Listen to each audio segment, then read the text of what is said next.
Rencana penandatanganan dan sekaligus penyerahan berkas perjanjian kerjasama pemanfaatan aset lahan milik Pemprov NTB kepada masyarakat atau pengusaha yang berada di lahan XPT Gili Trawangan Indah di kawasan Gili Trawangan Lombok Utara diundur hingga Agustus atau awal September mendatang. Hal tersebut disampaikan Kepala UPT Balai Pemanfaatan dan Pengamanan Aset BPKAD Provinsi Nusa Tenggara Barat, Haji Muhammad Anwar, yang sebelumnya direncanakan setelah dilakukan penandatanganan, berkas perjanjian akan diserahkan secara simbolis oleh Ketua KPK pada 20 Juli 2022 lalu. Penundaan tersebut, lanjut Anwar, sesuai dengan permintaan dari KPK. Meski pihaknya telah mempersiapkan berkas yang akan diserahkan terkait dengan perjanjian kerjasama antara Pemprov dan masyarakat atau pengusaha dalam pemanfaatan aset yang sebelumnya dikontrakkan ke PT GTI. Dari 400 orang yang mengajukan permohonan kerjasama dalam pemanfaatan aset Pemprov di lahan XPT GTI, sekitar 280 orang yang surat perjanjiannya sudah jadi. Dari jumlah tersebut, yang kemudian akan dilakukan penandatanganan dan penyerahan berkas.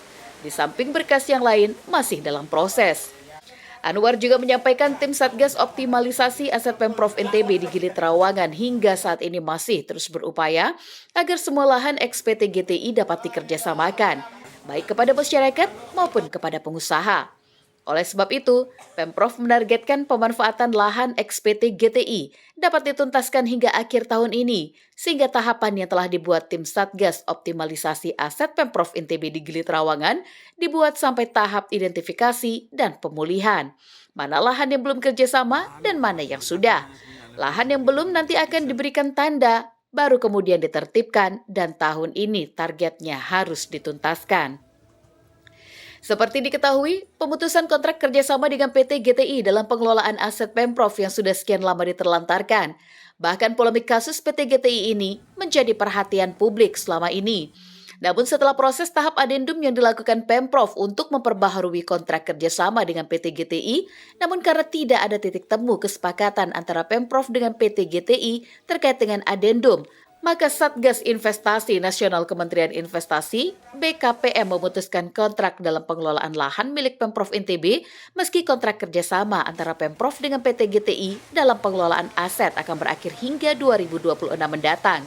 Menanggapi persoalan tersebut, Raden Nuna Abriadi sangat mengapresiasi keputusan pemerintah pusat untuk memutuskan kontrak dengan PT GTI.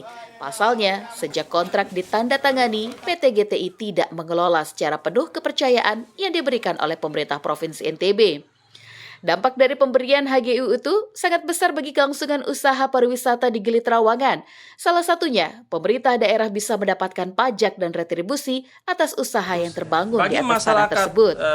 Ketiga Gili yang sudah mendapatkan hak guna usaha kan, hak guna usaha itu artinya mereka diberikan hak pengelolaan.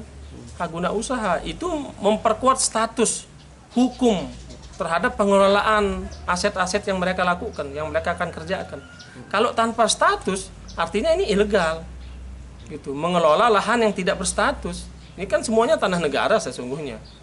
Kemudian tanah negara itu oleh negara diberikan kepada masing-masing pemerintahannya. Dan oleh pemerintahan provinsi diberikan hak itu kepada masyarakat agar mempunyai status hukum. Dengan dia mempunyai status hukum, legalitas kita untuk mengambil bentuk retribusi dan pajak itu menjadi legal. Daripada kemudian dia mengusahakan sesuatu yang tidak mempunyai hak, alas hak dan sebagainya. Hak kita kan HGU. Lebih lanjut, Raden Nuna yang merupakan salah satu anggota DPRD dari Lombok Utara itu sangat antusias terhadap keputusan itu. Pasalnya, sejak bertahun-tahun, DPRD Provinsi terutama yang dari Lombok Utara menyuarakan kejelasan terkait dengan status tanah GTI itu. Ia berharap dengan diberikannya hak guna usaha kepada warga di Gili Trawangan bisa berdampak positif terhadap perkembangan pariwisata, terutama di Lombok Utara ke depannya. Dari Lombok Utara, Syahnanda Utama mengabarkan.